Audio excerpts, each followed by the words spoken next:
I thought I just lost a few thousand. It turned out to be $84,000, and a new credit line opened in my name 8 months ago. When I finally played the recording from the kitchen smart speaker, my mother didn't break down. She just smiled and asked me if I dared to play the second track. My name is Chloe Mitchell. I'm 29 years old, and I'm a data engineer at Northline Arches here in Denver. My entire career is built on finding truth in noise. I clean raw data. I find the patterns. I build the models that predict the future. I am logical. I am methodical. I am in control. At least I was until tonight. It was late, nearly 11:30. I was driving home from the office after a brutal 14-hour push.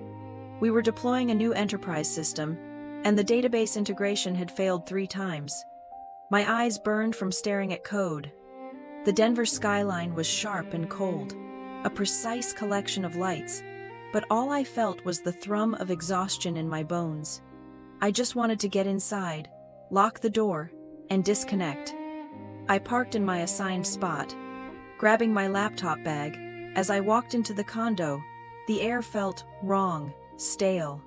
My sister Megan's expensive running shoes, the ones I'd paid for, were kicked carelessly in the entryway, mixed with 3 other pairs of hers. She was 34, living in my second bedroom, and treated the entire apartment like her personal closet. I sighed, nudging them aside with my foot. I didn't have the energy to be annoyed. Not yet. I dropped my keys in the ceramic bowl by the door, the one I bought in Santa Fe. My routine is automatic, especially when I'm this tired. Bag on the chair, coat on the hook, phone plugged in on the kitchen counter. I opened the fridge, grabbed a bottle of water, and leaned against the granite. Before bed, I always do a quick check. Work email, personal email, and a 30-second glance at my bank accounts.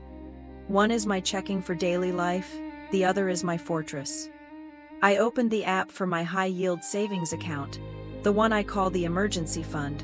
The balance loaded, my breath hitched. The number displayed was $912. I stared at the screen. This was wrong.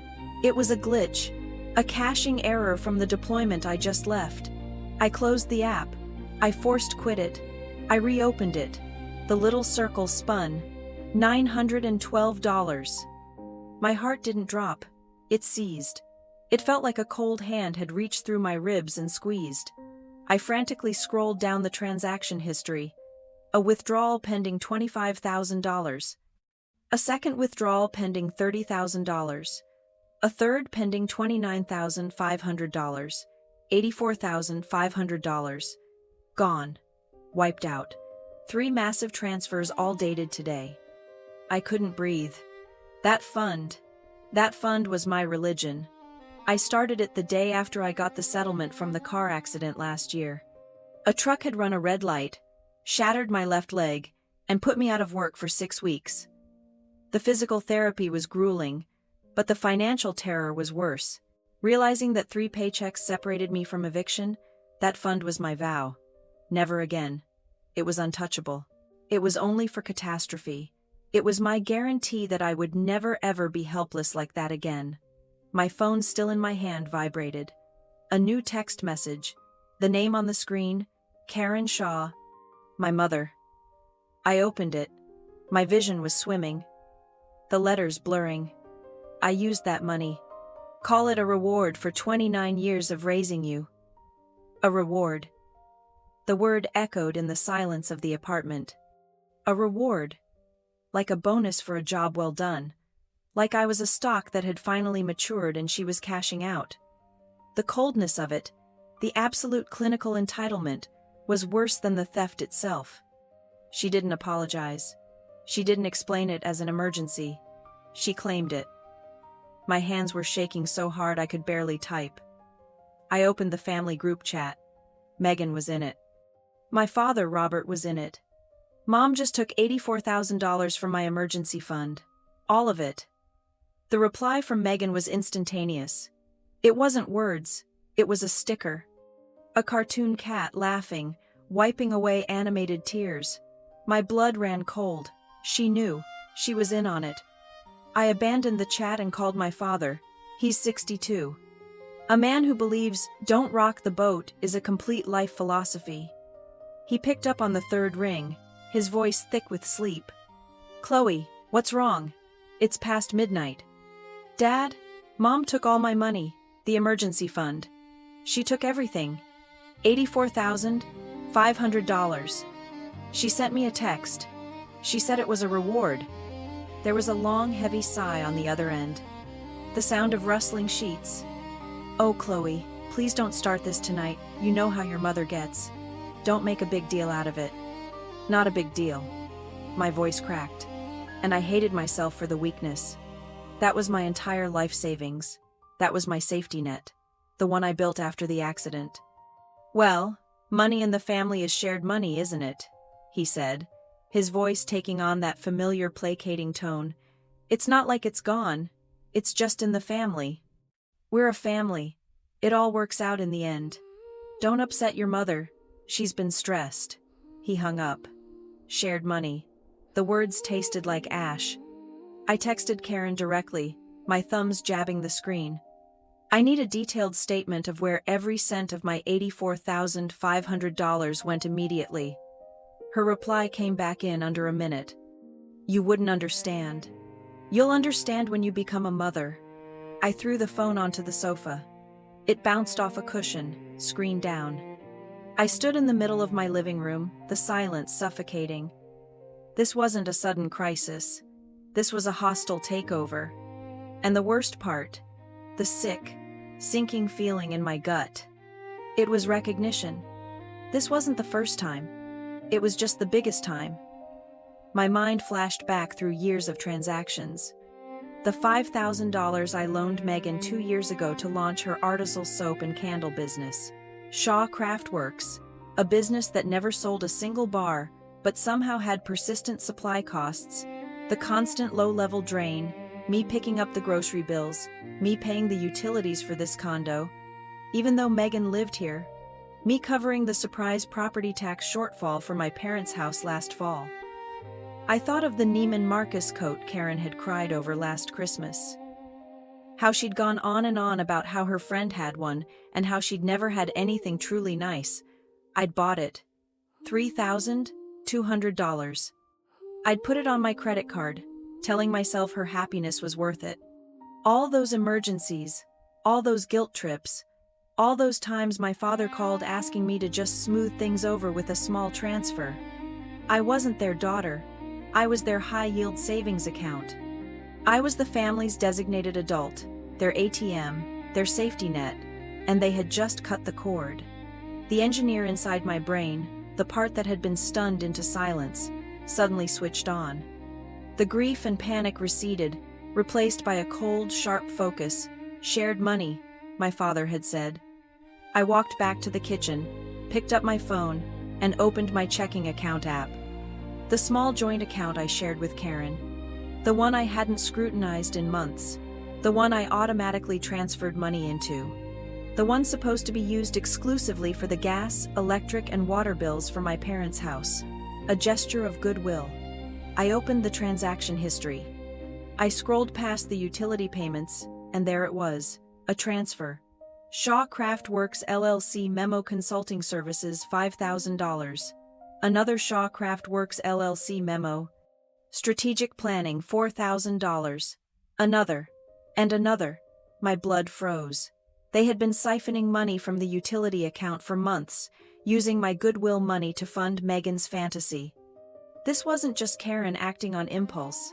This was coordinated. This was a conspiracy. Megan, Karen, and my father, the silent enabler. The shaking stopped completely. The hot tears pressing behind my eyes evaporated. I would not be the hysterical daughter. I would not drive to their house and scream. That is what they expected. They wanted me to be emotional. They wanted me to cry and yell so they could call me ungrateful and dramatic and cold. They wanted to turn this into a fight about feelings. I would not. This was no longer a family dispute. This was a data problem. I walked to my home office. I took out a fresh legal pad and a pen. I sat down at my terminal. I would not confront them. Not yet. I would document everything. I began downloading every bank statement, PDF, CSV. I screenshotted the text messages from Karen, the laughing sticker from Megan. I noted the time of my father's call. My objective was no longer to make them love me. My objective was to regain control of my assets. I would find every piece of evidence. I would trace every dollar, and I would construct a case so ironclad that the ungrateful daughter narrative would be the first thing to shatter. The game was on. I didn't sleep. Sleep was a luxury I could no longer afford. Adrenaline, sharp and cold, was my fuel. My condo, once my sanctuary, had transformed. It was no longer a home. It was a command center. The sun hadn't risen yet. I spent the dark, quiet hours in a state of methodical, controlled fury. I was not a daughter grieving a betrayal. I was a data engineer analyzing a catastrophic system failure. I began where I always begin, with the raw data. I accessed the bank portals. I downloaded everything. 18 months of statements from my primary checking. 3 years from the joint utility account I stupidly shared with my mother. The complete, agonizing history of the emergency fund, from its first deposit to its final violation. I pulled the CSV files, the PDFs. I opened a new encrypted spreadsheet, columns, date, time, amount to, from, memo. I started with a joint account, the one supposedly for my parents' gas and water bills. The consulting transfers to Shaw Craftworks LLC stood out like errors in clean code. $27,000 siphoned, not stolen, siphoned over 9 agonizingly long months. The memos were a parody of corporate legitimacy, strategic planning fee, market research, Q3 advisory services. My sister Megan couldn't strategically plan her way out of a paper bag, but it was the timestamp that made my skin crawl. I sorted the transfers. Friday, 11:58 p.m. Friday, 11:59 p.m. Friday, 11:58 p.m. Always minutes before midnight. Right before the weekly statement period cut off. This wasn't Karen's sloppy impulsivity. This was Megan. This was calculated. This was designed to bury the transactions at the bottom of a summary, to make them look like old news, hoping I'd never scroll that far down on a Saturday morning. They had drained the utility account. But how did they breach the fortress? How did they get into the $84,000 emergency fund? That account was locked down. It had multi-factor authentication, my phone, my password. They couldn't have. My eyes scanned the quiet kitchen, landing on the little gray cylinder on the counter, the smart speaker, the one that played music, set timers, and answered questions about the weather. I had set one up for my parents, too, linking them both to my primary account for convenience. My fingers flew across my phone screen. Settings, privacy, request, full voice history. The download took 20 minutes. I scrolled through endless requests to play music, check traffic, and set alarms. And then I found it. 3 weeks ago, a voice command. It wasn't my voice. Hey device, read my text messages. It was Karen, my mother. There was a pause, then the speaker's sterile, automated voice. New message from Capital Reserve Bank. Your one-time verification code is 933018. A cold sweat broke out on my neck. She had been in my house. She had come into my kitchen, stood right where I was standing, and used my own technology to read my private security codes. The code was one piece of the puzzle. They still needed my password, or they just needed to reset it. I went to my email inbox. I searched the bank's name. I scrolled past the marketing spam, the monthly statements there. 2 months ago, an email I had completely missed buried in a weekend avalanche of updates. The timestamp, 2:03 a.m. The subject confirmation of new device login. I hadn't been logging in at 2 inches the morning. I was asleep. I opened the email details. A new login occurred from a device we haven't seen before. It listed the browser, the operating system, and the IP address. I copied the IP. I ran a trace route. It wasn't a hacker in Romania. It wasn't a botnet in China. The IP resolved to a Comcast cable residential address in Arvada. my parents' house. They had guessed my security questions, my first pet's name, the street I grew up on, my high school mascot. Answers. Karen knew better than I did. They logged in from their house at 2:00 the morning. Then Karen came to my condo later to use my speaker to bypass the two-factor authentication. This wasn't a lapse in judgment. This was a multi-stage coordinated attack. But the $84,000 withdrawals were too large for a simple online transfer. The app history listed them as telephone withdrawal authorizations. That meant they had called and the bank wouldn't transfer that kind of money without documentation. I navigated to the app's document center and I found it. A scanned PDF, a letter of authorization to permit large sum withdrawals via telephone. It was my name, Chloe Mitchell. It looked like my signature almost. I write quickly. My signature is sharp, angular, confident. This was slow. The pressure of the pen was too even.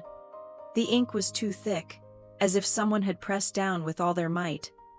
It looked like someone had practiced, like they had traced my signature from another document and then bore down hard to make it look real. It was a forgery and a clumsy one. If you knew what you were looking for, I felt like I was going to be sick. A forged signature, mail theft. What else? I walked back to the kitchen, to the junk drawer, the one where old menus, rubber bands, and batteries went to die. I pulled it open, digging past takeout pamphlets and loose change there, shoved in the back, a ripped-open envelope from Capital Reserve Bank. My heart hammered. It wasn't a statement. It was a welcome packet. Your new supplementary card and PIN are enclosed. The letterhead read. I never requested a supplementary card. I tore the rest of the envelope open.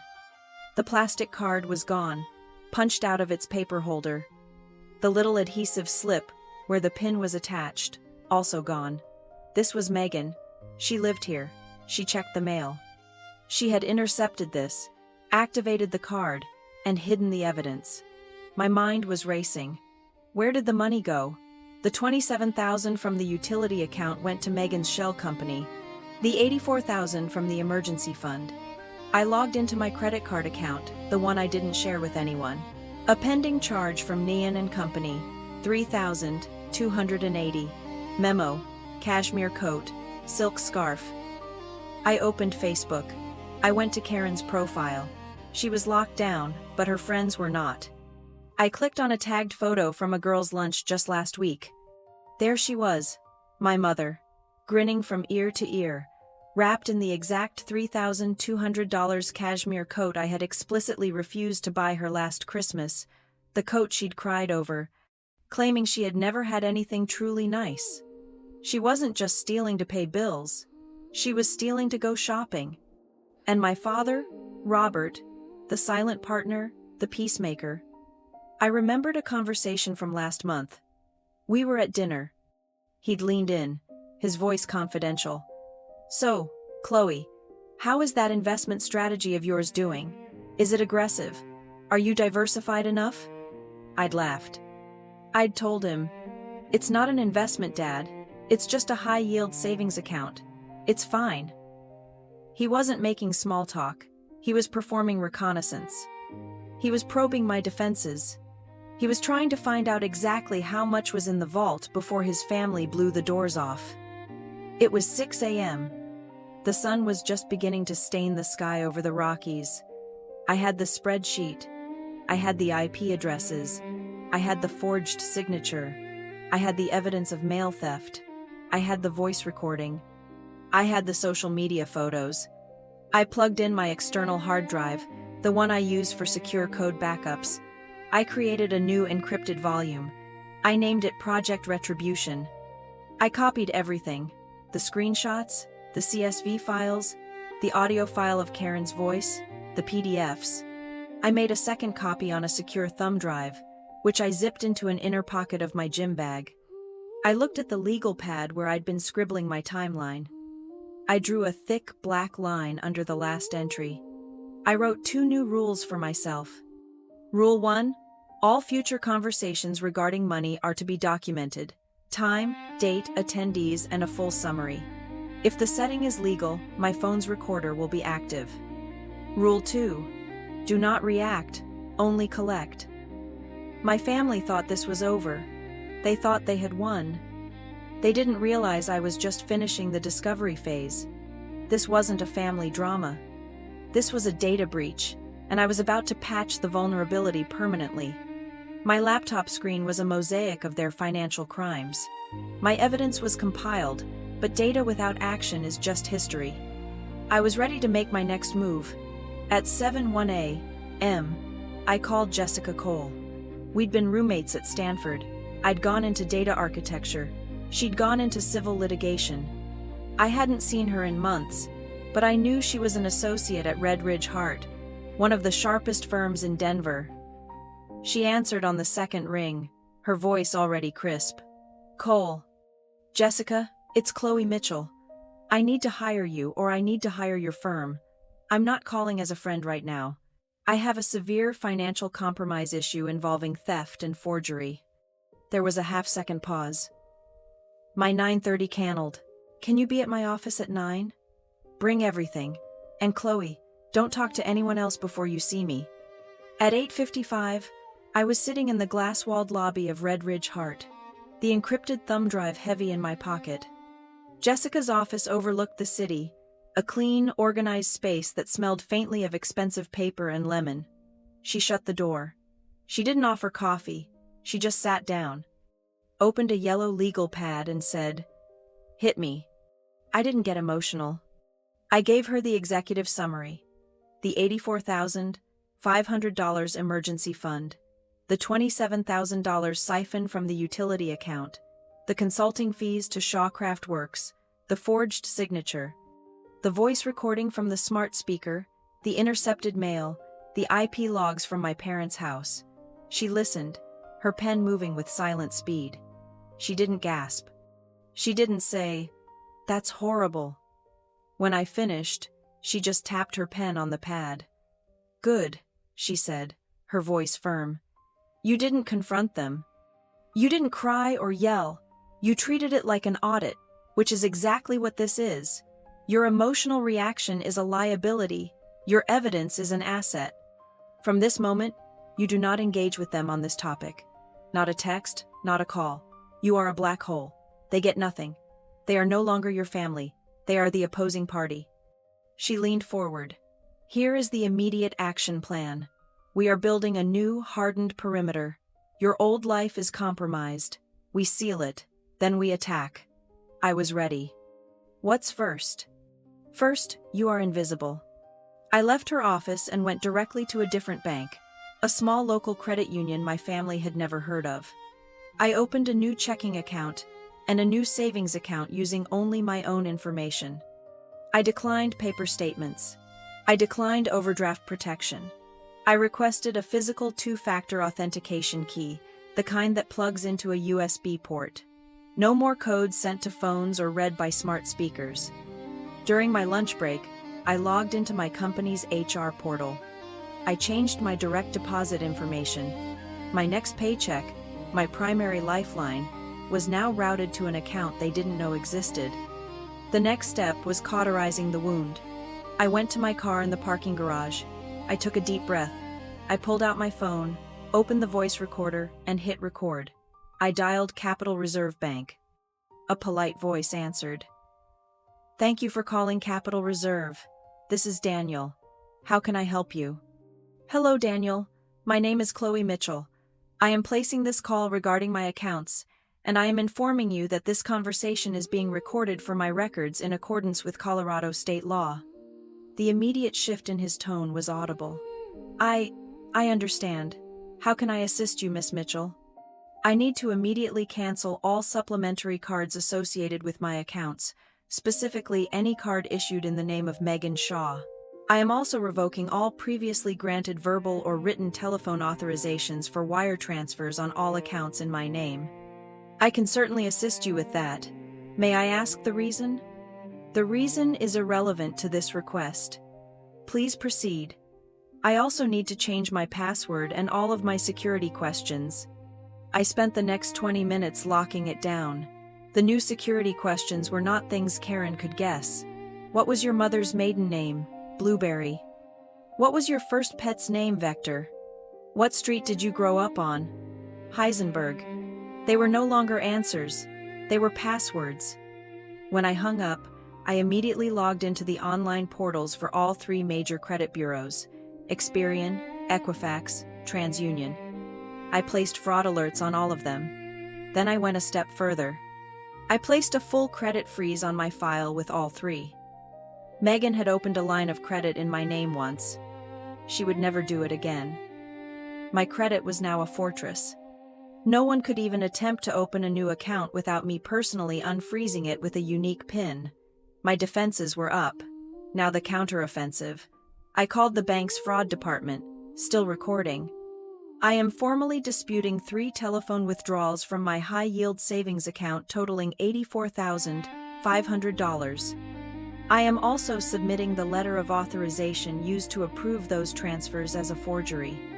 We will open an investigation, Miss Mitchell. Do you have?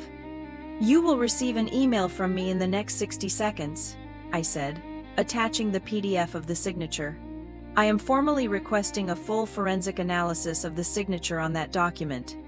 I want it compared to my genuine signatures on file, specifically analyzing the ink pressure, the hesitation points, and the stroke patterns. It is a forgery. The finality in my voice left no room for argument. While I was dismantling my old financial life, Jessica was weaponizing the evidence. By 4 p.m., she emailed me a draft. It was a formal demand letter and notice to cease and desist.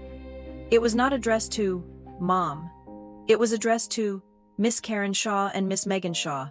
It was CC'd to Mr. Robert Mitchell. It was brutal in its clarity. It listed the exact dates and amounts of the wire transfers. It referenced the fraudulent authorization. It named Shaw Craftworks LLC as the recipient of the siphoned funds. It demanded full and immediate repayment of the total sum. This is going out via certified mail, return receipt, requested to your condo, and to their home address, Jessica explained. They will have to sign for it. There will be no ambiguity. One last loose end. The mail. Megan still lived in my condo. She still had access to my mailbox. She had intercepted bank mail once. She would do it again. I drove to the nearest post office and rented a P.O. box. It was small, metal, and anonymous. I filed a change of address form, routing all mail from Capital Reserve Bank, my new credit union, and Red Ridge Heart to this secure box. My home was no longer a safe harbor for information. That night I came home. The certified letter wouldn't arrive for a day. The bank investigation was pending. The credit bureaus were locked.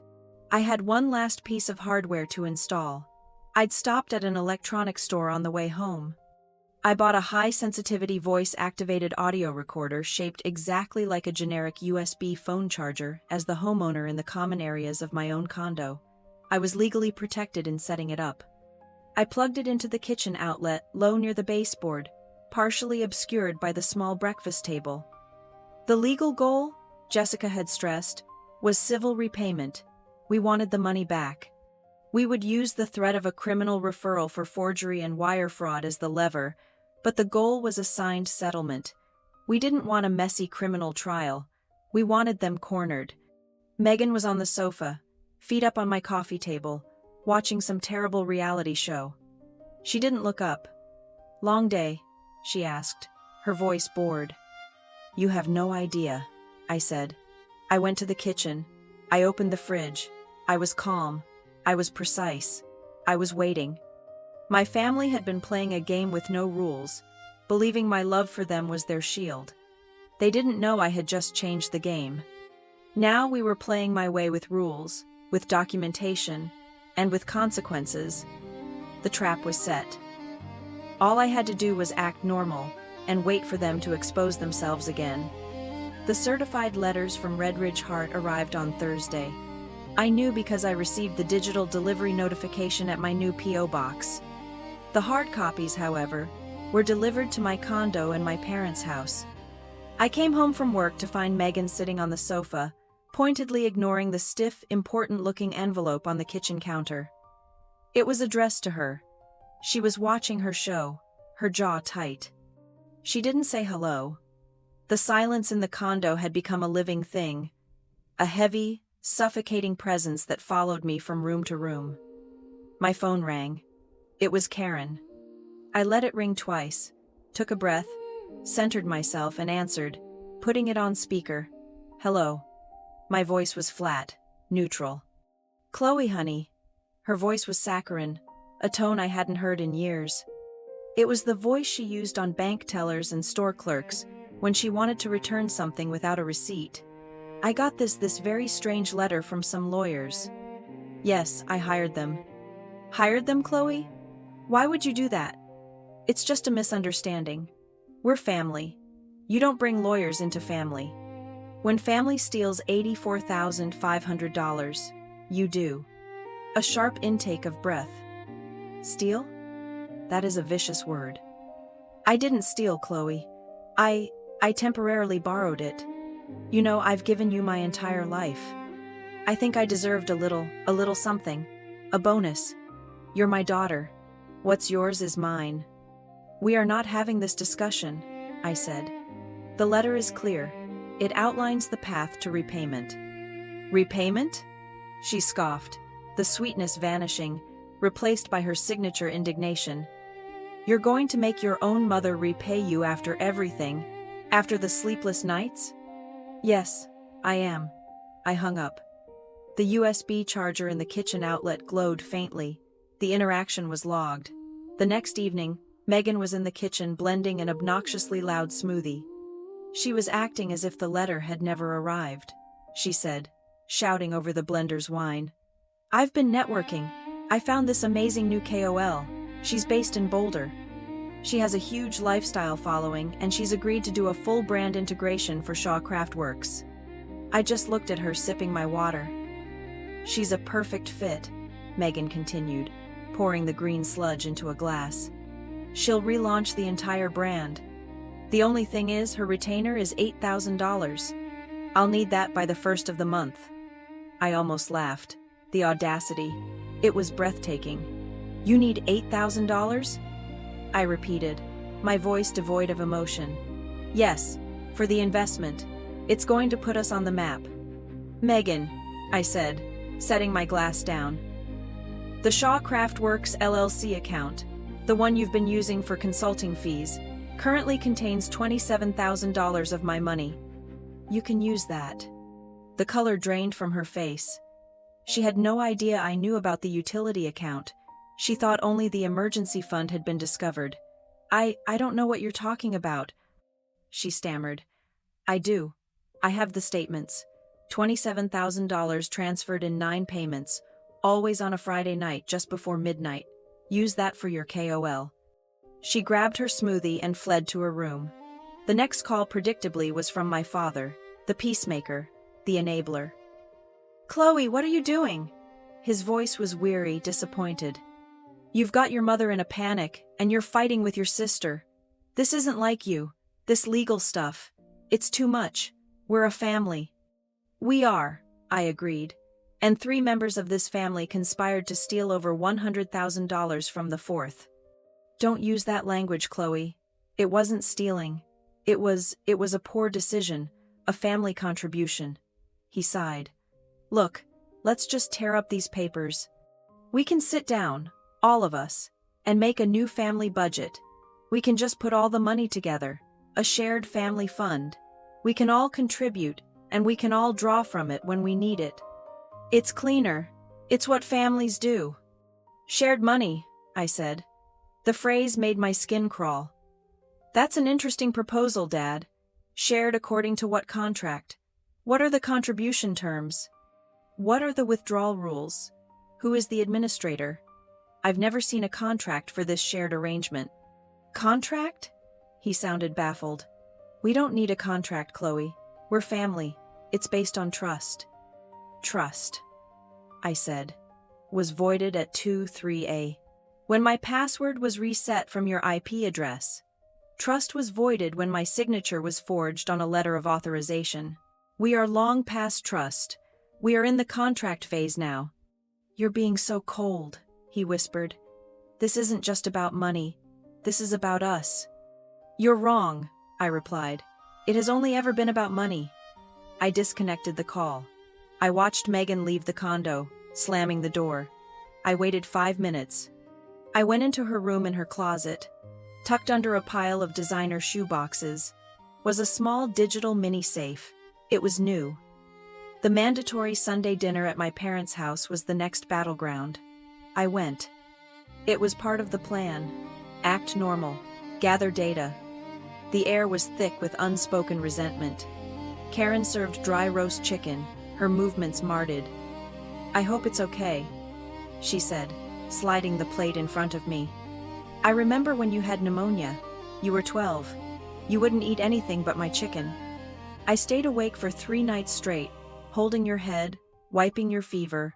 3 whole nights. I never left your side. The guilt card. It was old and it was worn. The chicken is fine, Mom, thank you. She's just so cold, Megan muttered to Robert loud enough for me to hear. If it wasn't for this family, she wouldn't even have that fancy career. We supported her. We gave her the space to focus. Some of us had to stay behind and actually help Mom and Dad. This was the narrative. I was the selfish, cold engineer.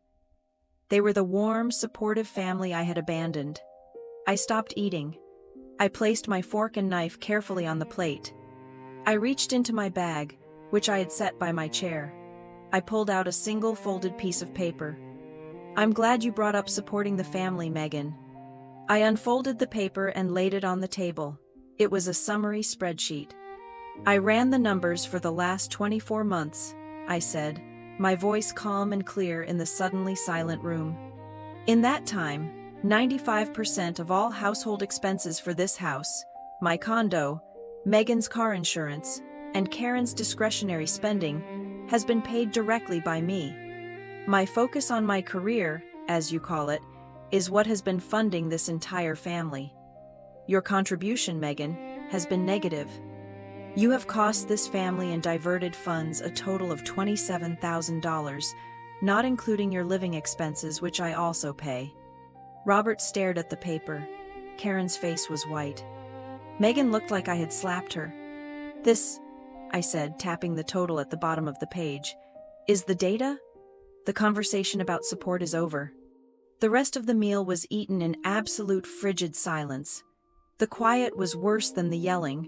It was the sound of pure, unadulterated contempt. I went home. Megan followed an hour later. She didn't speak to me. She went straight to her room. I settled onto the sofa, my laptop open, pretending to work. I was observing. At 11:45 p.m., she emerged, thinking I was busy or asleep. She tiptoed to her closet. I heard the soft beep-beep boop of the digital keypad and the clunk of the mini safe's bolt sliding open. She was in there for 30 seconds, then the sound of it locking again. This was a pattern. This was new. 3 nights later, I had been logging the audio from the kitchen recorder every morning. It was mostly just Megan complaining on the phone or the whir of the blender, but this recording was different. It was time-stamped at 2:15 a.m. It was 2 voices whispering, Karen and Megan. My mother must have let herself in with the key she still had. Megan's voice. The bank said the card was canceled. The fraud alert she put on. It's blocking everything. Karen's voice. It's fine. The card was messy anyway. I told you. Robert got the rest of the information from her desk last week. We have the new checking account number, the one she thinks is secret. We just have to wait for her paycheck to land. A pause. Are you sure? Megan whispered.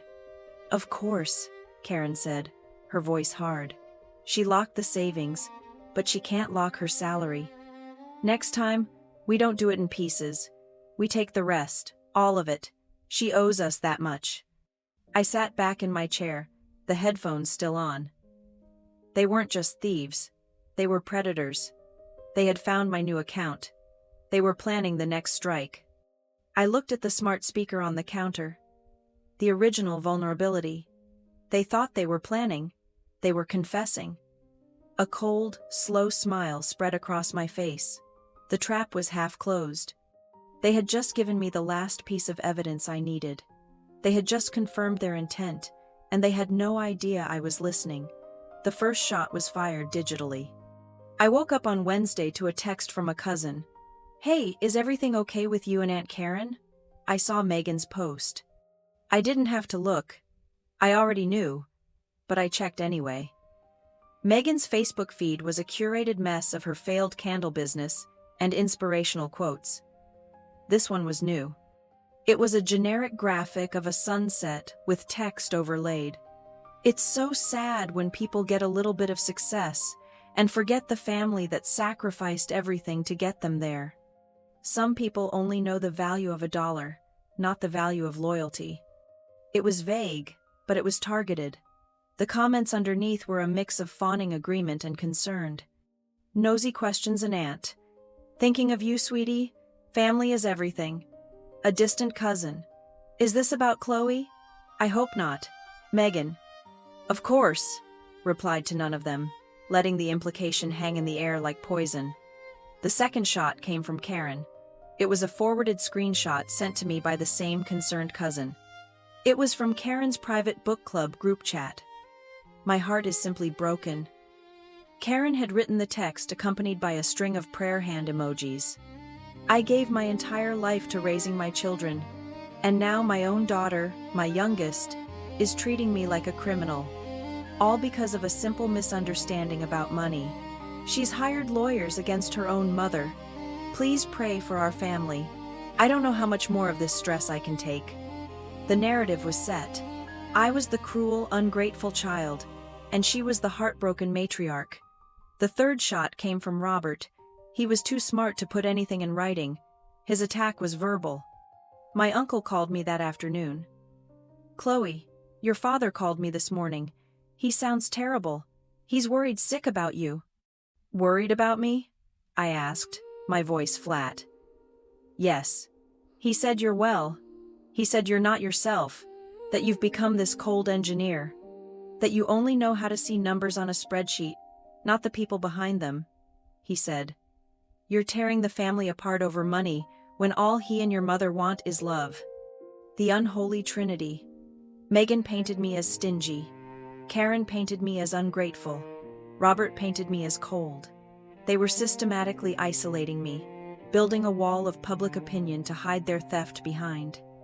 I screenshotted Megan's post and the comments. I screenshotted the text from Karen's chat. I made a detailed note of my uncle's call, time-stamped and summarized. I emailed all three to Jessica. Her reply was immediate. "Do not engage. Do not reply to your cousin. Do not post your side of the story. Do not defend yourself. They are playing in a mud pit and they want you to jump in. You will not win there. You will only win in my office and in the bank's fraud department. Save these. They are exhibits. They established motive and intent to defame. Stay silent. Let them talk." So, I stayed silent and I escalated. I sent a group text to Karen, Robert, and Megan. "I am holding a formal family budget meeting at my condo this Sunday at 10 a.m. Your attendance is mandatory if you wish to have any input on the financial resolution of the $111,500 you have taken." Paige's reply. Financial resolution so dramatic. Karen's, "I will be there to discuss how you are going to apologize to and support your mother." Robert's, "This is a good step. Chloe, a family talk is all we ever wanted." I waited an hour, then I sent the follow-up text. To ensure the conversation remains productive and documented, I am inviting a neutral third party to observe and take notes. My neighbor Mark Torres has agreed to attend. The explosion was instantaneous. My phone lit up. "Megan, a neighbor? Are you clinically insane? You're going to air our private family business to some random gym trainer? You are unbelievable." Then a call from Karen. I let it go to voicemail. The message she left was frantic. "Chloe Mitchell, you call me back right now. You are not, I repeat, not bringing a stranger into this house to humiliate me. This is a family matter. He has no right. You are doing this just to hurt me. I texted back a simple cold reply to the group. This stopped being a private family matter when you forged legal documents. My condo, Sunday, 10 a.m. Mark will be there. On Friday afternoon, the first domino fell. An email landed in my inbox. The subject line: an update regarding your fraud claim. Case number 881A. My heart didn't pound. It steadied. I opened it. Dear Miss Mitchell, our preliminary investigation into the disputed letter of authorization, dated 3 months ago, is complete. Our forensic signature analysis team has concluded that the signature provided on the document does not match the characteristics of your signature of record. The pressure, stroke, and connecting letters are inconsistent with your client file. A full report will follow, but we are moving forward internally, treating this as a fraudulent instrument. I read it 3 times. Does not match. It wasn't my word against theirs anymore. It was a fact. It was a finding. I had external corporate validation. I drove home. I knew Karen and Megan would be at my condo. They were huddling, planning their strategy for the Sunday meeting. I walked in and they were seated at the kitchen table, nursing glasses of wine, their heads bent in conspiracy. "Chloe," Karen started, her voice already laced with performative grievance. "About this Sunday, your father and I have decided." "I have an update," I said, cutting her off. I didn't raise my voice. I just stated a fact. I just received the preliminary report from the bank. Megan froze, her wine glass halfway to her lips. "The fraud department," I continued, "has confirmed that the signature on the authorization letter is a forgery." The word hung in the air. "Forgery." Megan went white. Karen's eyes widened. She let out a theatrical gasp. "Forgery? How? How could? Oh my." She pressed a hand to her chest. I feel faint. I think I need to. I can't breathe." She slumped in her chair, her head lolling dramatically. I didn't move. I didn't rush forward. I just watched her and I saw it. Her right hand, the one not clutching her heart, was on the table, gripping her iPhone. Her knuckles were white. She was clutching it so hard it looked like the screen might crack. It wasn't the posture of a fainting woman. It was the posture of a cornered animal clinging to its only escape route. "You should sit down, Karen," I said. "I'll get you a glass of water. Sunday at 10 is going to be a difficult meeting." Sunday morning, the air in the condo was electric. I had been up for hours. I'd cleaned. I'd set up a pot of coffee. At 9:50 a.m., Mark Torres knocked. He was 31, a fitness coach, and the most disciplined, neutral person I knew. I'd given him the brief.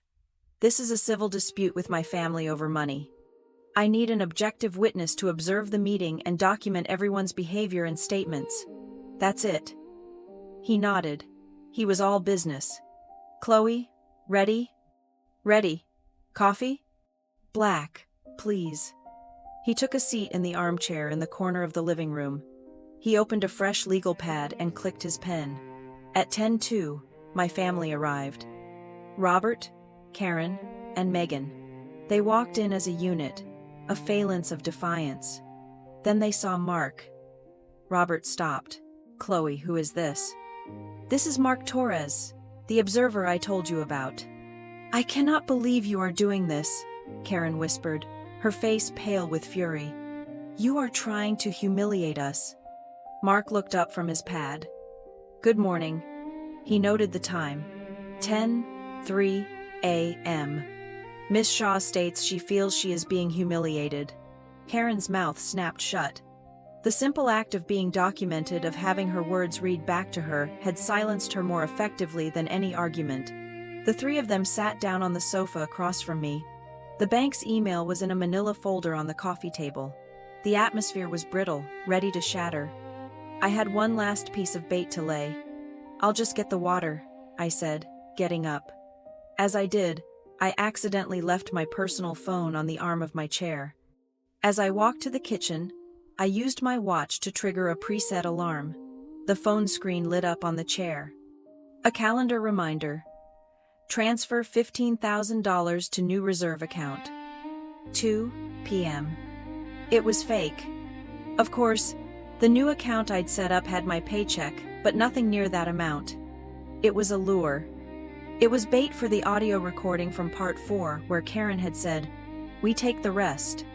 I stood at the kitchen counter, my back to them, pretending to pour water. I watched their reflection in the dark screen of the microwave. I saw Karen's eyes dart from my face to the phone. I saw her eyes narrow as she read the reminder. I saw her look at Megan. I saw Megan look at the phone. I saw them exchange a look, a tiny fractional nod. They thought I was moving money. They thought I was careless. They thought they had another chance. I turned around holding the tray of glasses. I picked up my phone, glanced at the reminder, and swiped it away. I sat down. "Well," I said, looking at the three of them, "let's begin." The bank's email was in my lap. Mark's pen was poised. The trap was set. The meeting began. Mark Torres sat in the armchair, legal pad on his knee, pen in hand. He clicked it. "It is 10:04 a.m., he said, his voice even. "The meeting is commencing. Miss Chloe Mitchell, Miss Karen Shaw, Mr. Robert Mitchell, Miss Megan Shaw, and myself, Mark Torres, are present." My family was a tense line on my sofa. Robert in the middle, trying to project concerned patriarch Karen on his left, vibrating with indignation. Megan on his right was pale and sullen, picking at the hem of her sleeve. They looked like they were bracing for a storm. They had no idea I was bringing a clinical dissection. I did not sit. I stood by the coffee table. On it, I placed 3 plain 9x12 manila envelopes side by side. Each was sealed. "Thank you for coming," I said, my voice as flat as a database query. "I have called this meeting to present the findings of my audit regarding the $111,500 that has been removed from my accounts." "Audit?" Karen scoffed. "You make it sound so corporate." "It is," I said. I picked up the first envelope. Exhibit A, the bank statements. I unclasped it and slid out a stack of papers. They were printouts. I placed the first one on the table in front of them. It was the summary for my emergency fund. "This," I said, pointing to the highlighted line, "is the balance as of 3 weeks ago, $84,500. And this is the balance, as of today, $91,112. Here are the 3 withdrawals that drained it." I then added a second set of papers, the statements from the joint utility account. "And this," I continued, "is the accounting of the joint household account for the last 9 months. It shows $27,000 in transfers made in 9 separate payments to a single entity, Shaw Craftworks LLC. I looked directly at Megan. She wasn't just pale anymore. She was ashen. Her eyes darted to Karen, wide and terrified. She had believed that money was her secret. 27,000, I repeated, for consulting fees and strategic planning, a company that, according to the Colorado Secretary of State, has filed no annual reports and has no listed revenue. "Theft?" Karen shrieked, lurching forward. "You watch your mouth. How dare you?" Mark's pen scratched on the paper. 10:07 a.m. Ms. Shaw objects to the word theft. Karen's mouth snapped shut. Being documented was like a bucket of ice water. I picked up the second envelope. Exhibit B, the kitchen audio. My movements were deliberate. I placed a small black Bluetooth speaker on the center of the table. I connected my phone. I opened the audio file. "This was recorded by my smart speaker," I explained. 3 weeks ago." I pressed play. The room filled with the sound of Karen's voice, tiny and clear.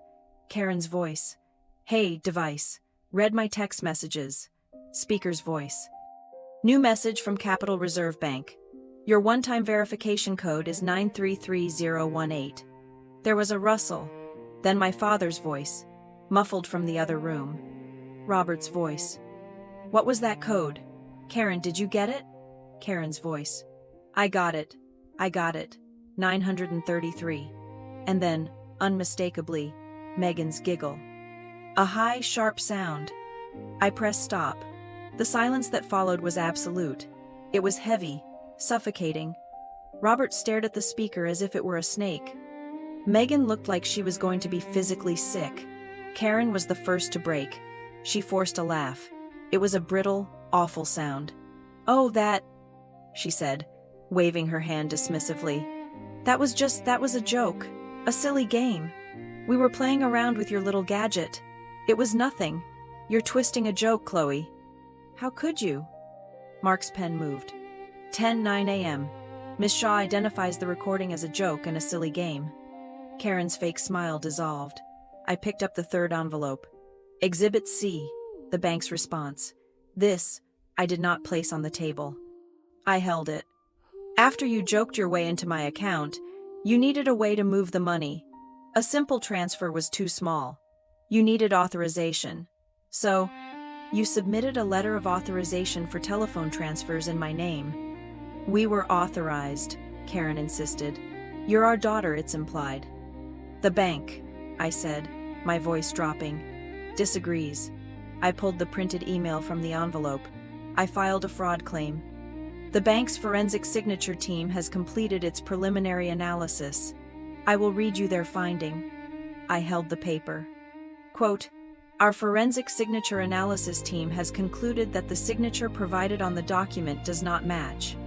The characteristics of your signature of record, the pressure, stroke, and connecting letters are inconsistent.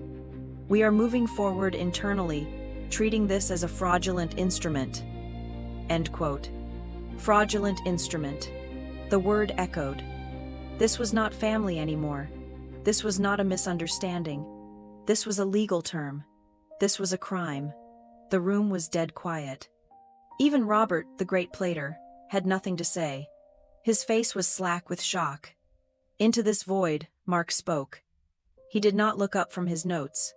"Miss Shaw?" he asked, his voice calm. "Who submitted this fraudulent signature form to the bank?" No one answered. No one breathed. "Mr. Mitchell, Miss Megan Shaw, does anyone know who physically delivered or faxed this form?" Silence. I stepped forward, placing 2 more items on the table. They were photographs. "Perhaps this will help," I said. "This is a photo of the ripped-open supplementary card envelope from the bank, which I found hidden in my own kitchen drawer. A card which was mailed to this address in my name and subsequently activated." I looked at Paige. "You've been checking my mail, and this is the IP login history. It shows a successful login to my bank account at 2:03 inches the morning. The IP address resolves to your home, Dad." Megan suddenly broke. It was not a cry. It was a scream. "I was just helping her!" she shrieked, leaping to her feet, her finger pointing at Karen. "She asked me to. She said it was our money.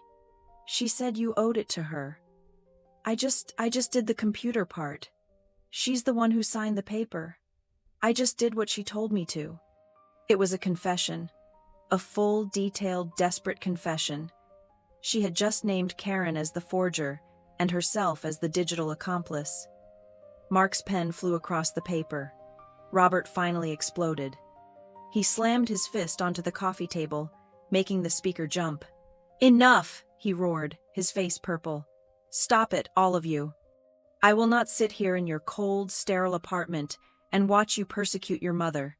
This is a family. This is an interrogation. You are oppressing us, Chloe, with your exhibits. This stops now. We are leaving." He made to stand up. "Sit down," I said. My voice wasn't loud, but it cut through his rage like a scalpel. He froze. "This is not a negotiation," I said. "This is a notification of terms. As of my calls last week, all supplementary cards have been canceled. The joint account is closed. The fraud investigation is active. This meeting is over." I walked to my front door and opened it. "Megan," I said, "you have 48 hours to vacate my condo. Your name is not on the lease. You are a guest and your welcome is revoked." "You can't kick me out," she wailed. "I can and I am. I am having the locks changed on Tuesday. If your belongings are still here, I will have them placed in storage at your expense. Mom, Dad, you are no longer welcome here. Your keys, please. Karen stared at me, aghast. You would make your own mother homeless, Megan shrieked. I am not. I am removing you from my home. Where you go is your problem. Now get out. They were stunned into silence. Robert, for the first time in his life, was speechless.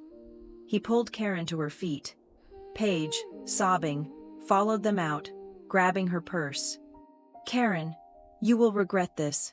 Chloe, you will die lonely. Robert, you have destroyed this family. They slammed the door. Mark clicked his pen. Meeting concluded at 10:17 a.m. He looked at me, the first sign of emotion on his face. It was respect. That was thorough. They don't think it's over, I said, closing the deadbolt. What do you mean? I tapped my phone, which I had put in my pocket. They think that was all the evidence. They think it's my word, and Megan's outburst against Karen's denial. I smiled. It was a cold, tired smile. They have no idea I have another recording, the one where they planned the next theft, the one where Karen, in her own voice, explicitly admits to the last one. I put the envelopes back in a neat pile. I had one last card to play, and I was saving it for the final hand. I changed the locks on Tuesday. Megan had left the condo in a state of petty vandalism. Nail polish spilled on the bathroom counter. A deep scratch in the hardwood floor by the entryway. I paid a locksmith $500 to install new high-security deadbolts. The silence in my home was immediate and profound. It was the sound of a perimeter being secured. The war, however, was shifting to a new front. On Wednesday, I received a call from Jessica. Her voice was different. Not just focused, it was sharp. Chloe, I got the full disclosure packet from the bank's legal team, she said. They sent everything they had on file. Not just the final forged authorization letter, but the other documents your mother used to verify her identity on the phone. What other documents? Do you remember the knee surgery you had last year? The one that laid you up for a week? Vividly, I said. The memory was hazy, thick with anesthesia and pain medication. You signed a power of attorney, didn't you? My blood ran cold. I signed a healthcare power of attorney, I said, my voice tight. A temporary one. It was in case there were complications during the surgery, Karen. She pushed it on me. She said it was just in case the doctors needed her permission to act. She was just in case. All right, Jessica said, her voice dark. She kept a copy, Chloe. She didn't just forge your signature on the bank form. She manufactured an entirely new document. I was in her office an hour later. She laid two documents side by side on the polished mahogany table. One was the healthcare POA. I remembered it was 2 pages signed by me. The other looked almost identical. The font was the same. The formatting was the same, but the title was different.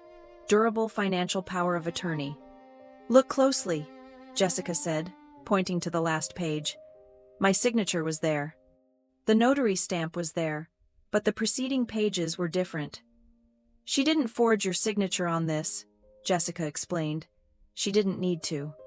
She photocopied the last page of your medical POA, the page with your real signature and the notary stamp. Then she typed up a completely fake financial POA, making it look like a 3-page document. She stapled your signature page to the back of it. I stared at it. It was a phantom, a Frankenstein's monster of a legal document created with a photocopier and boundless audacity. This is what she used to convince the call center agents, Jessica continued.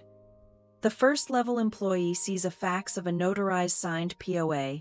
They stop asking questions. It was enough to get her past the initial security wall, allowing her to then submit the other forged withdrawal letter. This is why she's been so confident. This is why she keeps talking about her reward and her rights. She thinks she has a legal document. She thinks she has a bulletproof shield. She thinks I signed it, I whispered, remembering the fog of the painkillers. She was counting on me not remembering. "It gets worse," Jessica said. She tapped the notary seal on the fake document. "This part is a forgery. I ran the commission number on this stamp. It's invalid." The notary public listed a Thomas K. Reed is not and has never been registered in the state of Colorado. She either faked the stamp herself or had Megan design it. "This isn't just a family dispute anymore, Chloe. This isn't just theft. This is felony document forgery, manufacturing a fraudulent instrument, lying to a federal financial institution. This is hardcore." I sat back, the air knocked out of me. This wasn't a desperate grab for cash. This was a long con, calculated, premeditated. "What does this mean?" I asked. "It means we have them," Jessica said, her voice devoid of triumph. "This moves from he said she said to a prosecutor's desk.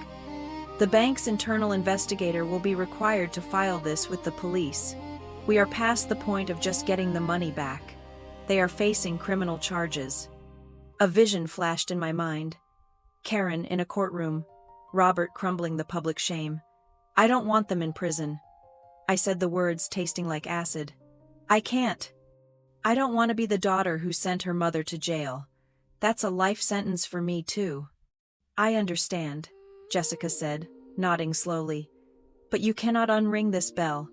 The bank's fraud department is already moving. The only way to control this is to get ahead of it." "How?" "We give them one last chance to choose their fate," she said, pulling a fresh legal pad toward her. "We offer them a settlement, a civil compromise. We draft a legally binding repayment agreement. We make it ironclad and we attach an ultimatum. They either sign it agreeing to all our terms, or we take this entire file. The audio recordings, the bank's fraud report, Megan's confession, and this masterpiece of forgery, and we walk it over to the Denver district attorney ourselves. They can choose to owe you money, or they can choose to face a grand jury." Jessica drafted the offer. It was not a request. It was a demand for settlement. It was brutally simple. One full repayment of the $84,500 stolen from the emergency fund to a structured non-negotiable repayment schedule, $3,520.83 per month for 24 months to be paid by automated transfer. The $27,000, siphoned into Shawcraft Works, would be handled in a separate civil suit against Megan's company.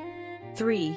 A formal notarized letter of apology drafted by Jessica's office, in which Karen and Megan would explicitly acknowledge the theft and the forgery. 4. A permanent injunction barring them from any and all access to my property, my mail, my devices, and my finances. "This is the offer," Jessica said. "There is no negotiation. There are no family discussions. They accept these terms in full within 48 hours or we proceed with the criminal referral." She attached the file to an email addressed to Karen, Robert, and Megan. She hit send. We didn't have to wait 48 hours. We waited 48 minutes. My phone rang. It was Robert. I looked at Jessica. She tapped her phone, initiating the conference line. "Answer it. Put it on speaker." "Hello, Dad." Chloe. My God, you have to stop this." His voice was thin, cracking with panic. "We got the email, a repayment schedule, a notarized apology. This is insane. It's the offer. Dad, it's the only one." I heard shuffling. Megan's voice, shrill in the background. "She can't do this. Tell her she can't. $3,500. How are we supposed to live? She's trying to ruin us. She's trying to take the house." Then the main voice. Karen. Her tone was not panicked. It was ice. It was pure distilled rage. "I am not signing anything," she said, her voice low and dangerous. "Especially not an apology. I did nothing wrong. I took what was mine. That money was my reward. It was my payment for 29 years of raising you. I am owed that. You think you can scare me with your little lawyer? I had your authorization. I had the paperwork." There it was. The reliance on her fraudulent shield. Jessica's voice entered the call. Calm and cold. "M. Shaw, This is Jessica Cole, counsel for Chloe Mitchell. I advise you to stop talking. The paperwork you are referring to has been identified as a fraudulent instrument. The notary seal on it is fake. That document is not your shield. It is the prosecution's Exhibit A. You have two choices. You can be a debtor in a civil agreement, or you can be a defendant in a criminal case. This is not a negotiation. There was a sharp intake of breath on the other end. Robert, Jessica said. Megan, you are both accessories to this. You can be co-defendants, or you can sign the agreement. The offer is on the table. We need to talk, Robert stammered. We need time. You have until 5 p.m. tomorrow, I said, my voice as hard as the deadbolt on my new door. 5 p.m. Then the choice is no longer yours. I ended the call. The clock in Jessica's office was ticking. The countdown had begun. The meeting was set for Friday, at 4 p.m., my territory, the main conference room at Red Ridge Hart. It was a space designed to intimidate a massive polished granite table, 12 chairs, and a floor-to-ceiling glass wall with a high view of the Rocky Mountains. It was cold, sterile, and silent. Jessica and I were waiting. The deadline had been 5 p.m. yesterday. At 4:58, Robert had called Jessica's office, his voice frantic, and agreed to a final mediation. They arrived at 4:15, 15 minutes late, a deliberate power move. Robert looked gray, his shoulders slumped. Megan was with him, her eyes red and puffy, her defiance gone, replaced by a sullen, childish terror. And then came Karen. She swept in, not as a defendant, but as a dignitary. She was wearing the coat, the $3,200 cashmere coat from Neiman & Company, the one she'd bought with my stolen money. She was wearing the evidence. She wore it like a trophy, a symbol of her entitlement. She was holding a large latte from a premium coffee shop. She looked rested. She looked smug. Sorry, we're late, she said.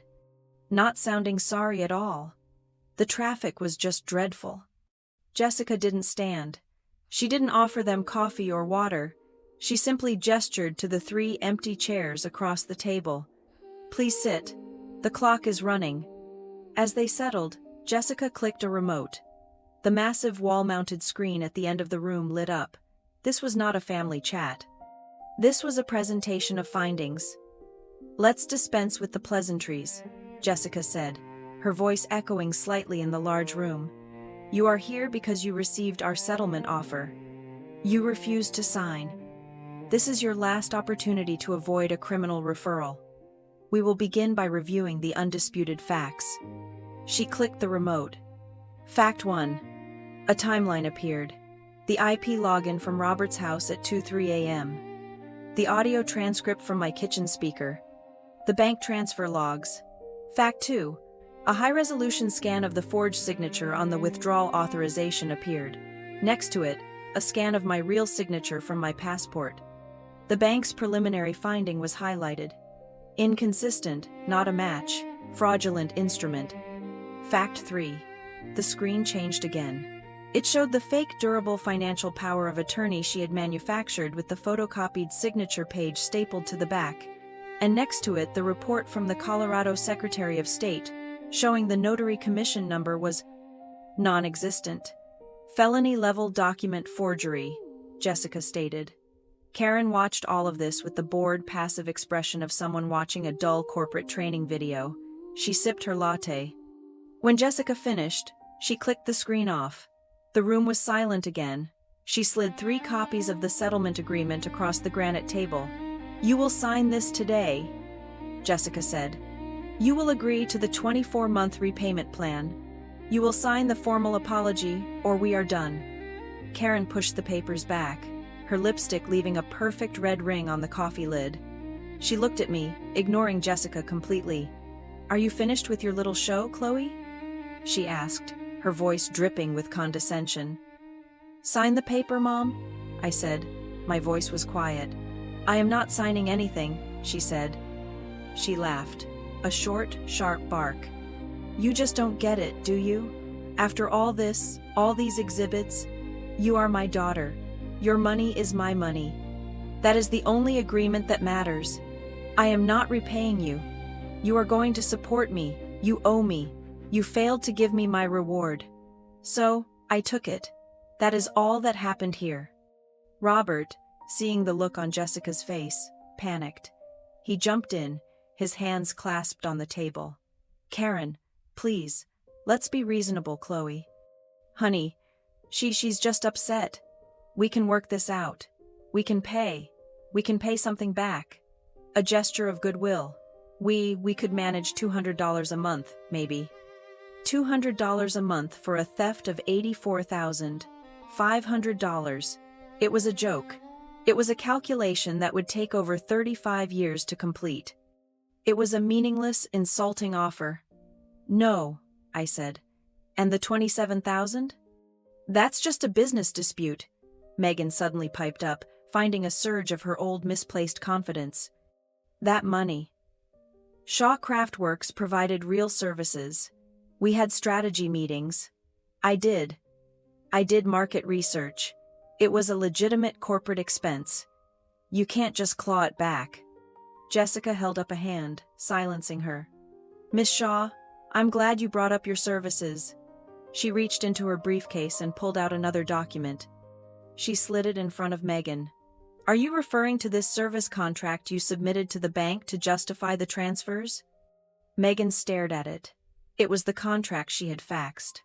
"This one?" Jessica continued, tapping the paper. "The one that is completely blank with no list of deliverables. The one that is dated March 1st because the signature date next to your name is April 10th, which is 1 full week after the final payment was transferred.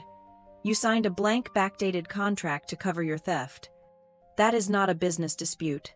That is evidence of wire fraud." Megan's face crumpled. She had just incriminated herself. The negotiation had collapsed. They were not here to repent. They were here to posture. I looked at Jessica. She met my gaze. I gave a single, almost imperceptible nod. Plan B. "All right," I said, leaning back in my chair. "It's clear we disagree on the core issue. Mom, you claim you had full authorization. I claim you used a forged POA. Let's settle that one point right now." I pulled out my phone. Karen's eyes narrowed. "What are you doing?" "Jessica has the bank's chief fraud investigator, Mr. Harrison, on standby. He's the one who analyzed your fake document. He's the one who has the file. We are going to call him on a 3-way recorded line. You can explain your authorization directly to him." Karen's confidence wavered. Just for a second, the latte cup stilled, but her arrogance was too deep. "Fine. I have nothing to hide. I had the paperwork. Make the call." Jessica dialed the number, her phone on the table's speaker system. "Mr. Harrison, thank you for making time. I have Miss Chloe Mitchell and Miss Karen Shaw on the line. The call is being recorded. Miss Shaw wishes to confirm the basis of her authorization for the $84,000 transfer." A man's voice, rough as gravel, filled the room. "Good afternoon, ladies. I have the file open. Miss Shaw, I've reviewed the documents you submitted. Can you confirm for me the basis of your authorization?" "Yes," Karen said, her voice full of authority. "I submitted the durable power of attorney, the one Chloe signed. I verified my identity. I answered all the security questions. I was fully authorized." "I see that," the investigator said. His tone was neutral. "And when you spoke to the telephone agent to execute the transfer, what was the final protocol you used to override the account freeze?" This was it. A precise procedural question. A trap. Karen, desperate to prove her intimate knowledge of the event, desperate to prove she belonged in that conversation, didn't hesitate. She scoffed. "I already went through this with your other agent. I used the medical override. I told them to reference the POA in the system, and I gave them the override code 77 Alpha. A deep, cold silence fell on the room. Robert looked confused. Megan looked terrified. Karen had just made a fatal mistake. 77 Alpha was not a bank code. It was not a procedure. It was a piece of nonsensical jargon she had invented on the spot during the original fraudulent call. Something she'd probably seen in a movie to sound official. It was noted in the agent's internal log. And only the person who made that call would know it. The investigator's voice came back, and all neutrality was gone. It was pure ice. "Thank you, Miss Shaw. That phrase, 77 Alpha, is the exact phrase you used in the original call, which was flagged for review. It is not a bank procedure.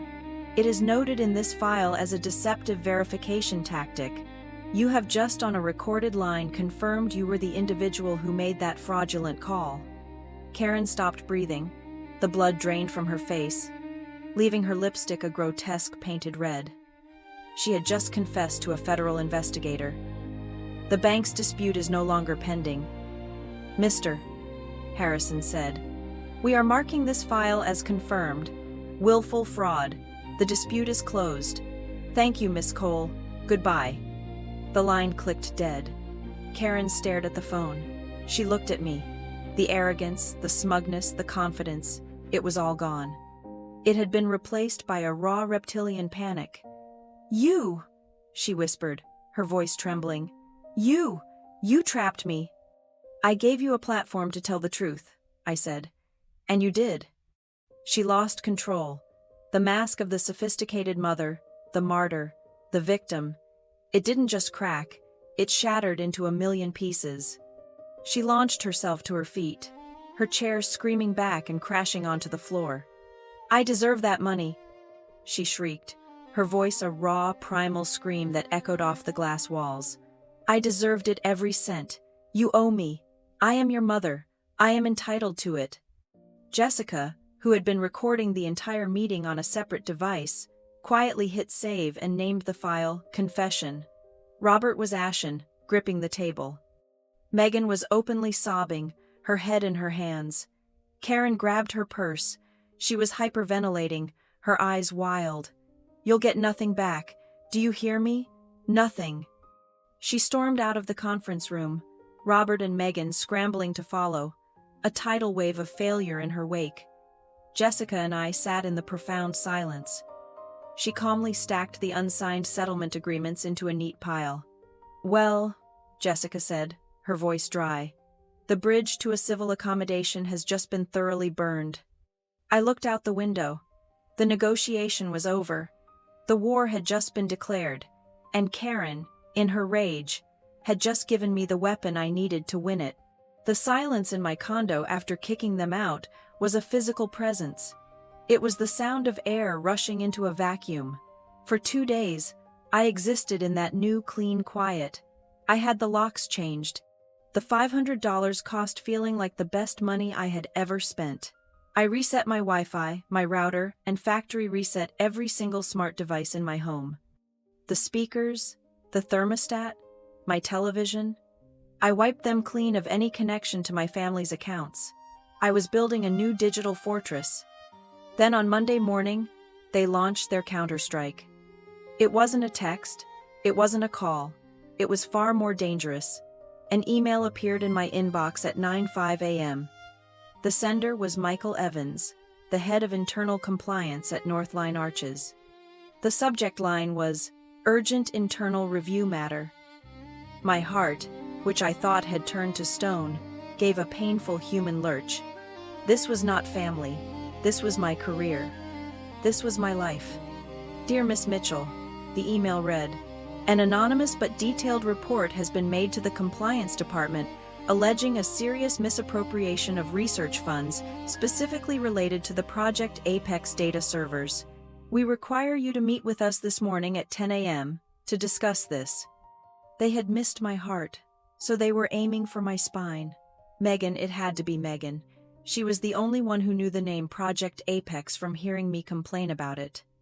She wouldn't understand what misappropriation of research funds meant, but she knew the words fraud and embezzlement would trigger an explosion. She was trying to get me fired. She was trying to burn my entire life to the ground. I didn't panic. I did exactly what I had done with the bank. I treated it as an audit for the next 45 minutes. I was not a victim. I was a data engineer preparing for a code review. I compiled everything. I pulled my server access logs for the last 6 months. I pulled my Git commit history for Project Apex. I pulled my corporate expense reports, every single one, and referenced them with the project's purchasing invoices for server time and software licenses. I assembled a complete time-stamped verifiable data trail of my entire professional life. At 10 a.m., I walked into Michael Evans's office. He was there with a woman from HR. They looked grim. "Chloe, thank you for coming in," Michael said, his voice flat. "We have received a serious allegation." "I know," I interrupted, my voice calm. I placed my laptop on his desk. "The allegation is a fabrication. It is part of a coordinated personal attack against me by a family member I am currently in a severe legal dispute with. I have brought my data." For the next 20 minutes, I walked them through it. "Here are the server access logs. You can see my IP and only my IP accessing the database. Here are my commit logs showing all code was pushed to the secure internal repository. And here," I said, opening the final spreadsheet, "are the expense reports. Every line item matches an invoice from our vendors. There is no misappropriated money. There is no slush fund. There is only the project budget, which I'm currently under by 3%. They were silent. They were trained to look for deception, for gaps, for nervous energy. I gave them nothing but cold, hard facts. Michael Evans watched me, then the data, and the grim look on his face slowly transformed into something else.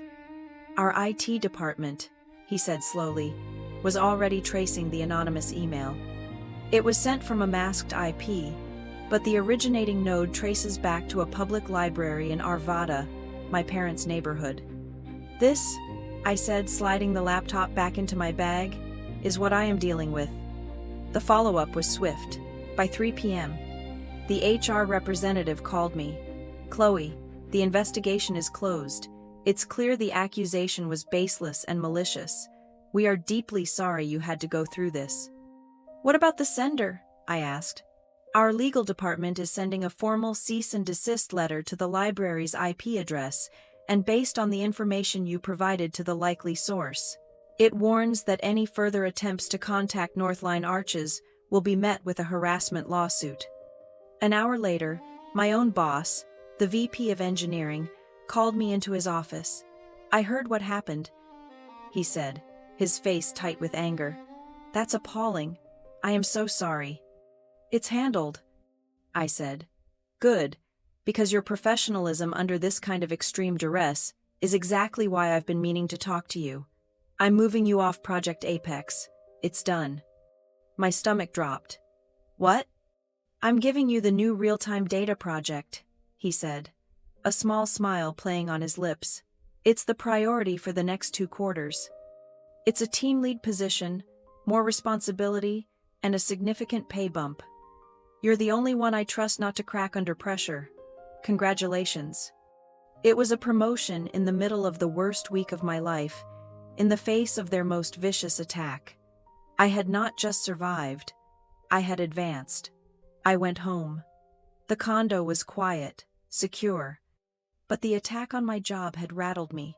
I felt the isolation, the weight of fighting my entire family alone. I called Mark. "Hey," I said, my voice sounding strained even to my own ears. "This is going to sound strange, but would you be willing to crash on my sofa for a few nights? I don't need protecting. I don't want to be alone in the house right now." He didn't hesitate. "I'll be over in 10. Want me to pick up Ty?" He stayed for 3 days. He brought his own pillow and a sleeping bag and slept on the sofa. We watched movies. We talked about fitness, about data, about anything other than my family. He was just a presence, a normal, stable, human presence. There were no kids involved, no messy emotional entanglements. It was just friendship, and it was exactly the ballast I needed. While I was securing my promotion, Karen was liquidating. My neighbor, the one who lived in the unit below me, mentioned it when we passed in the hall. "I saw your mother at that high-end consignment shop over in Cherry Creek," she said, her voice curious. She looked upset. She was carrying a bunch of clothes. I could have sworn I saw that beautiful cashmere coat she wore at the Christmas party. So, the money was running out. The Neiman Marcus coat. The trophy was being sold to pay for lattes, but she wasn't done fighting. My cousins were still texting me asking why I was being so cruel and kicking Megan out. The smear campaign was still active on Friday. Jessica called. I just received the final formal report from the bank's investigator. She said, her voice was back of business. The analysis of the forged power of attorney and the letter of authorization is complete and notarized. It's official. They are fraudulent. This is the last piece of the puzzle. The DA's office would take this case in a heartbeat. Good, I said. The new deadbolt felt cool under my hand. It's time to end this. What's the play? She asked. One last meeting, I said. Not a negotiation, a signing. They get one final binary choice. That night, I sat at my desk. I pulled up the settlement agreement Jessica had drafted, the 24-month repayment plan, the injunction. I printed 2 copies. Next to it, I pulled up the apology letter, the one that detailed in simple factual terms what they had done. I printed that too. These were the documents for my preferred outcome, the civil structured path. They were sitting on my desk waiting. Karen, Robert, and Megan thought this final battle would be about the fraudulent POA. They thought it was about Megan's confession, Karen's outburst at the lawyer's office. They thought they still had a chance to argue, to claim it was a misunderstanding. They had no idea I was still holding my ace. They had forgotten all about the second audio recording, the one from my kitchen where Karen and Megan in calm conspiratorial whispers had planned the next theft. The one where Karen explicitly said, "Next time, withdraw the remaining amount." That recording wasn't about the past. It wasn't about the $84,000. It was about intent. It was about the future. It was the one piece of evidence that proved beyond any doubt that this was not a mistake. It was a career, and I was about to fire them.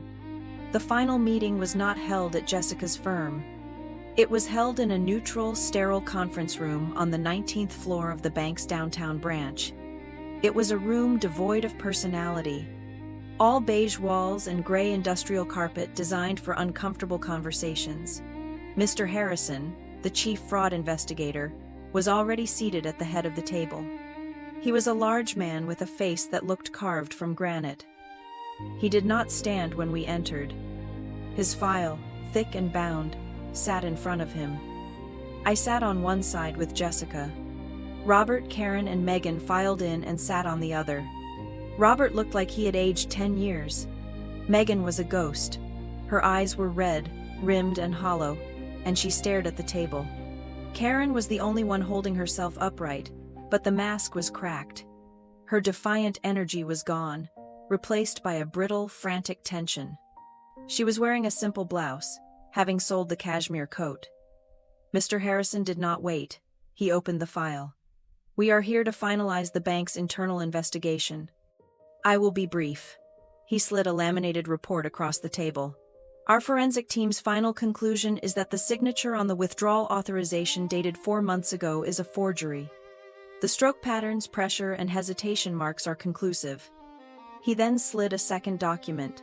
"Furthermore, the durable power of attorney you submitted, Miss Shaw, is a fraudulent instrument. The notary seal is counterfeit. The commission number is invalid. This document is non-existent in the state of Colorado." He tapped the file. "The bank has confirmed unequivocally that these funds were removed under fraudulent pretenses. Our investigation is complete." The room was utterly silent. Robert's face was gray. Megan let out a tiny choked sob and covered her mouth. Karen looked from the report to Mr. Harrison, then to me. Her face was white, but she was not defeated. She was cornered, and that made her more dangerous. She turned to me, her eyes wide, pleading. She was playing her final card. "Chloe," she whispered, her voice breaking. "Please, you can't let him say these things. I am your mother. Everything I did, it was for this family. If it wasn't for me, you would be nothing. I sacrificed everything for you to have that fancy job, that fancy life. I held you when you were sick. I stayed up. I gave you everything. Don't I deserve something? Don't I deserve to be rewarded? I let the question hang in the air. The mother's sacrifice card. It was her last move. I looked at Jessica. I nodded once. She's right, I said, my voice cutting through the heavy silence. She does deserve to be heard. I'm glad you brought up your reward. Mom, you seem to have forgotten the details of how you decided on that reward. I have it here. I took my phone out. I pressed play. This was not the smart speaker recording of the OTP. This was the second recording. The one from the USB charger in my kitchen. The one they never knew existed. The room filled with her voice, low and conspiratorial, whispering to Megan. Karen's voice. He got the new account number from her desk. Good. Next time we don't do it in pieces. We take the rest. All of it. I skipped to the next track. A different conversation, this one with Robert, Karen's voice. I practiced the signature just like Megan showed me. It's fine. It's just Chloe. It's easy. It's just call it a reward for raising her. She owes us that much. That's my reward. I pressed stop. The silence in the room was no longer just heavy. It was a tomb. Robert Mitchell slumped. He didn't just sigh, he deflated. The sound was one of complete and total surrender. He put his head in his hands, his shoulders shaking. Oh God, he whispered. Karen, just stop. It's over. It's all over. He looked up at Jessica, his eyes defeated. We'll sign. Just, what do you need? We'll sign the papers. Megan was crying silently, tears streaming down her face, making no sound at all. Karen was rigid. She was staring at my phone. She had not cried. She had not broken. She was a pillar of pure, unadulterated rage. No, she whispered, her voice venomous. I will not. Mr. Harrison, who had listened to the entire recording without expression, now spoke. He did not raise his voice. He did not need to. M. Shaw, he said. Let me be very clear. This is no longer a bank matter. This file, he tapped the thick folder, is a criminal referral. It contains evidence of felony forgery, conspiracy to commit wire fraud, and grand larceny if you do not sign this civil settlement agreement today, which Miss Cole has prepared as a final courtesy. My next call is to the Denver District Attorney's Office. This file will be on a prosecutor's desk by 3 p.m. You will not be a debtor. You will be a defendant. He let the words land. You will be arrested. The word arrested finally did what no evidence, no pleading, no confrontation had been able to do. It broke her. The room was dead silent for a full agonizing minute. The only sound was the far-off HVAC system. Karen's eyes darted from Mr. Harrison to me to the door. She was trapped. Her gaze fell to her own hands, clasped so tightly in her lap, her knuckles were white. She was clutching her purse, the one that matched the cashmere coat she had been forced to sell. She was clinging to the memory of the theft.